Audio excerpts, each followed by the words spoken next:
This game is not suitable for children or the easily disturbed.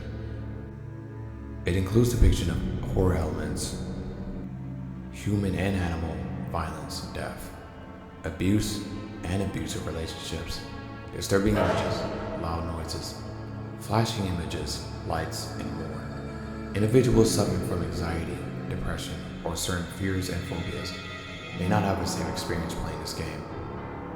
For a full list of content and trigger warnings, go to the About section in the game's main menu. And please, of course as usual, take care of yourself.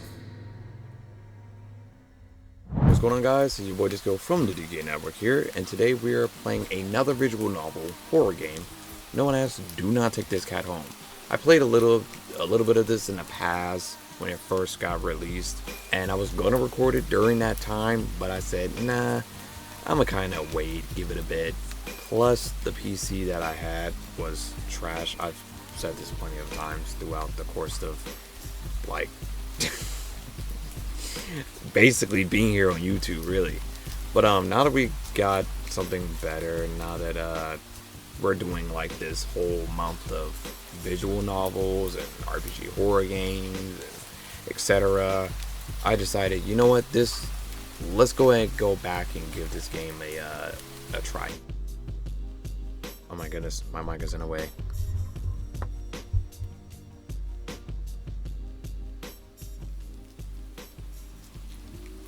Oh great. It's the first time in a while that you've felt like going out. But in the middle of your walk, it starts to rain. Typical, but maybe this is just a sign that there are only a few people around on the street. Makes sense due to the increase of missing persons around the area recently. Well, that and the weather. But none of them react to the sound at all. Curiously guiding your steps, you follow the sound to the entrance of a dark, dingy alleyway. You timidly enter the alleyway and walk forward. Dampened by the rain makes your steps louder and more confident than you actually feel. Finally, the sound source comes into view, the cold, dim light of the alley. At the end of the alley, in a big cardboard box, is a cat. Huh? Guess that should have been obvious. It's an interesting looking cat. His pretty yellow eyes shines like gold amongst the dark sea of his black fur. It puts its paws up on the edge of the box and looks up at you. Nah. No! What is that? Never mind. That might not be nothing. I was looking at the box that's down here in the bottom right. So cute. And it definitely knows it. You never had much of an opinion one way or another about cats before. But if they're all like this one, it's a shock they haven't already found a way to rule the world. You don't think you mind bowing down to a feline overlord. You look around the alley with a small frown. Oh man, who leaves cats in cardboard boxes these days anyway? Wouldn't they just jump out and leave the box eventually? Yeah. The cat doesn't answer you. Obviously. What? What? Why did it? It also doesn't do as you suggest and leave the box. It's just looking at you as if waiting for you to make the next move. Okay, so we got our first option in the game. Let's save. Obviously, if anyone was in this situation, they'd probably take this cat home. Let's take the cat home. Dot. What's going on? You know what? You reach into the box and pick the cat up, Holding it out in front of you. Why not? You're all alone, and well, I'm kinda in the same boat myself, so. You bring the cat close. You didn't realize it was shivering until just then, but it slowly breathes easier as it presses into your chest. Why not stick together, right? At least for a little while. Hey, That's what's up. you think a little while, will probably be more like a day. You'll be responsible and take it to a shelter tomorrow. But for now, Let's get you out of the rain, okay? you stop by a small local pet store for some cat food and then head back home. You live in a modest apartment. 1 bedroom, 1 bath. You living alone in it.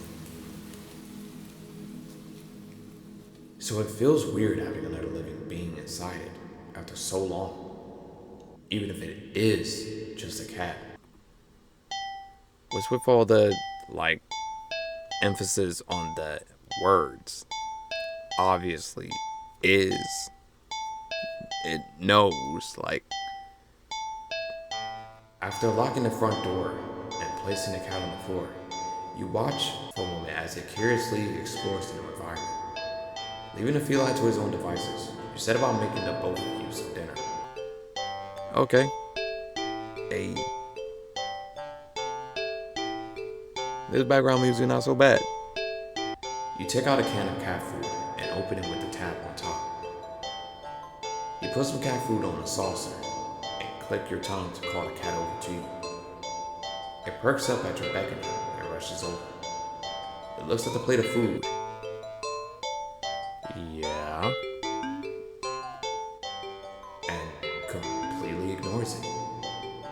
Not hungry, I guess. You try not to let it annoy you. Yeah, because I just paid money for that. The cat doesn't understand the concept of money to appreciate that you spent your hard-earned cash on it. I mean, to be honest, it's not really, that serious. Like, I get it. But it's not that serious. You can always, I don't know, seal it back up, take it back to the, I don't know if you can do that. Imagine you super glue that joint back and then send it to them. They're gonna be like, bro, what the f? I dropped my freaking, I dropped my freaking floss thingy, my floss pick. I'll just leave it here if you get hungry later, okay?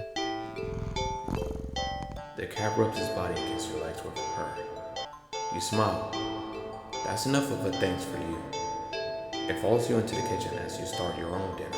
You decided you had enough ingredients for a sandwich. Bread, toasted, mayo, and mustard spread. Turkey and cheese and lettuce perfectly placed. You wince as you cut your finger on a knife while slicing a tomato. Ah, stupid. You feel a little embarrassed for such a blunder and sigh, tossing the knife onto the cutting board. You're about to head to the bathroom for a Band-Aid when a cat hops onto the counter. It sniffs at the knife and meows, almost pointedly at you. Don't worry, I'm alright. It was just a... What? What is it? You watch as the cat starts to... Start to what? lick lightly but enthusiastically at the blood on the knife. At your blood. You're so shocked that by the time you come to your senses, the knife has been completely licked clean. Oh, heck nah. This cat? Nah. Ain't no normal cat licking human blood. Human blood. No. Yeah, nah. The cat sits back, staring at you. What the freak are you looking at?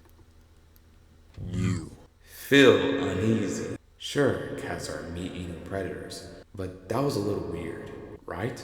Sure, you're no cat expert, but that was definitely not something an ordinary cat would do. Right? Well, regardless, you're not about to abandon a cat in need while it's still raining outside. Not after all your efforts. You were going to take it to the shelter tomorrow anyway. What's one more night of awkwardness, right? Weird or not, it's just a cat. Right, just a cat. The rest of the evening, unfortunately, goes downhill from there. Even after covering up your fingers cut with a Band-Aid, the cat keeps trying to lick the wound. See? Yeah, nah. While you're eating your sandwich, while you're cleaning up the kitchen, while you're trying to watch TV, you You gently push it away each time, but you're starting to get worried at the strange behavior. Yeah. What if it's got a taste for blood and thinks you're food now? You're not sure what to do if it starts getting more aggressive. You keep thinking about the cat food sitting in the corner, untouched. Bro, back up. Ah, come on, enough already. You shove it away a little more forcefully, this time out of annoyance. You feel bad immediately, but before you can do anything, the cat meows sharply at you and dashes off around the corner and into the hall. You sigh deeply. At this point, you're just worried that it's going to take a bite out of you in your sleep. Ah, goodness, maybe a vet will have an idea on how to calm it down. You can only hope. You don't have many other options left, other than tossing the cat outside in the rain. Hey, shoot, that definitely is an option. After finding the number of a local vet, you pick your... What? What happened? The lights just went out? Great. Just great. Rain must have knocked out the power. You check your cell phone, only to find that it's out of batteries. You must have forgotten to charge it before leaving out earlier. Nah, ain't no coincidence. Ain't no coincidence. I don't believe in such coincidences. There is no coincidence that the power went out as soon as he went around that corner. This little he out here pulling stuff, and he got the power to drain your battery. Insane. Insane, bro. The outing had been so spur of the moment that it had no doubt of messing with your usual routine. You grab a flashlight and turn it on. Man, we got those on us? Alright, my boy's strapped. It's quiet. Almost too quiet. Did the rain stop? But then, why did the power go out? You look outside. Who out here? Huh? Who out here?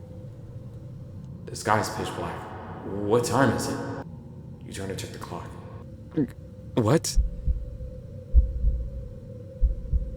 The cat sits on top of your digital clock staring at you. Thinking now, you realize the clock shouldn't be working at all with the power outage. But the numbers are lit up. Kill? Help? That's 6666. Yeah, nah. No. Time to throw it back outside. And going completely haywire. Look at this cat as it's just demonically staring at us.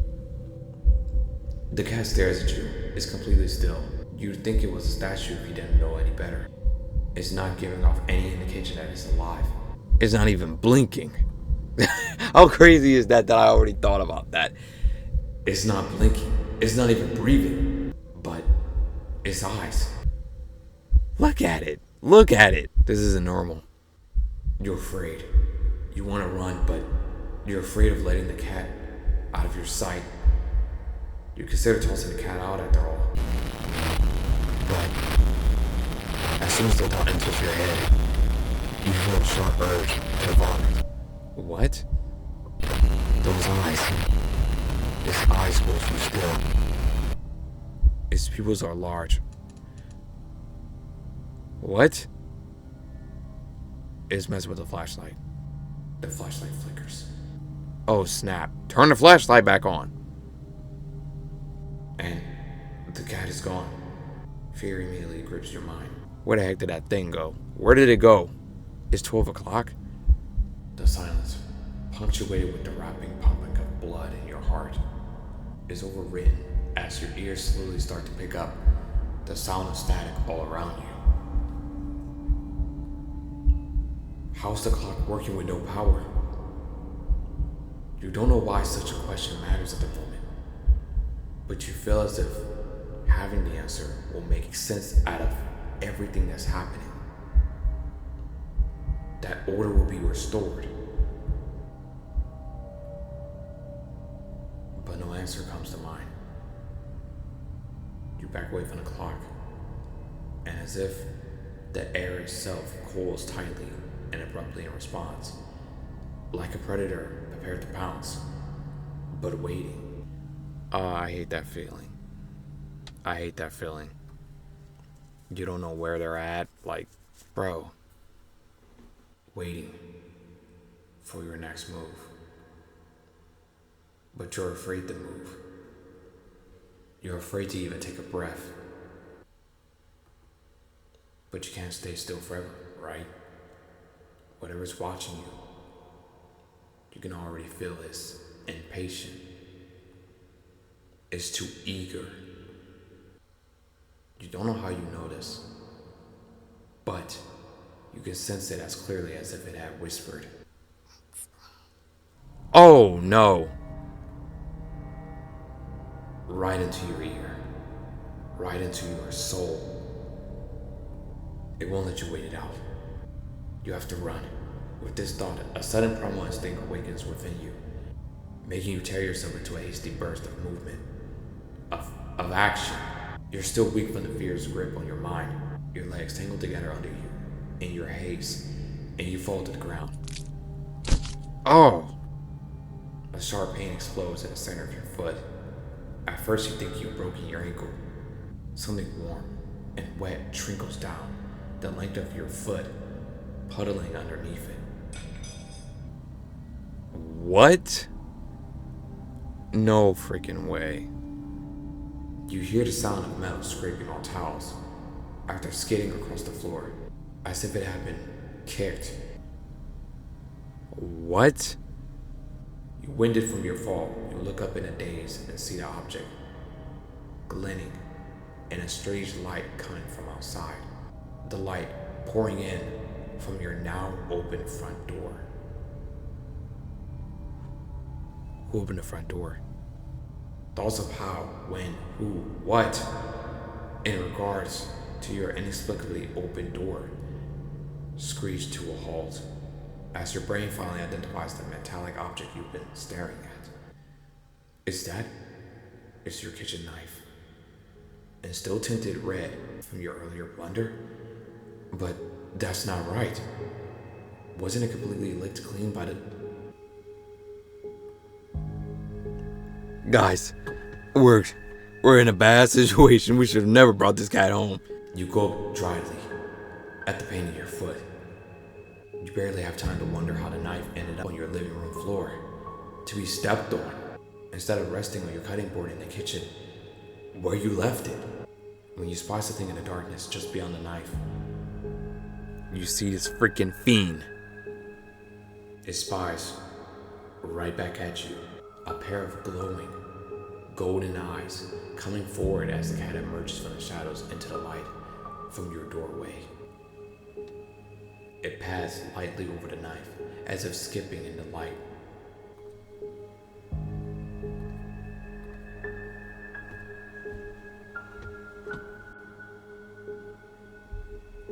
And bends down to lap at the blood dripping from the blade.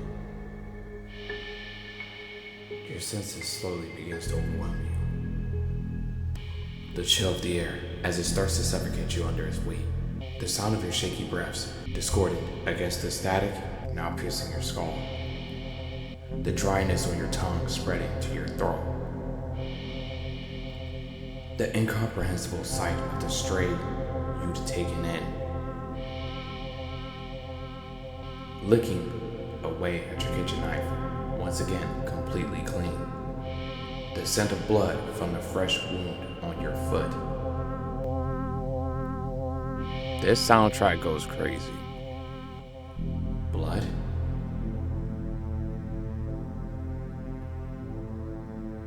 Golden eyes slide up to you as if in response to your sudden realization. Blood? You're hurt. Your foot is bleeding. You're bleeding. You're bleeding. The cat barely moves, shoulders twitching, as if just considering the act of pouncing forward. But you're already on your feet and out the door. You run, or rather limp, down the empty street.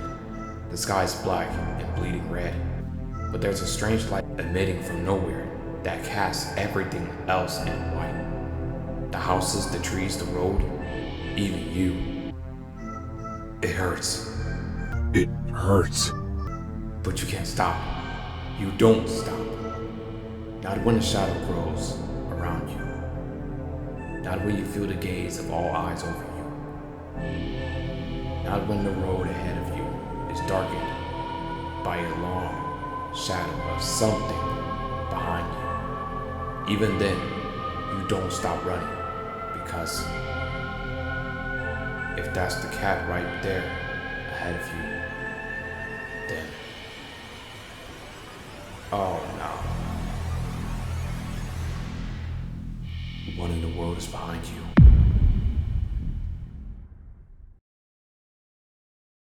Oh my god. Everybody. It's disco.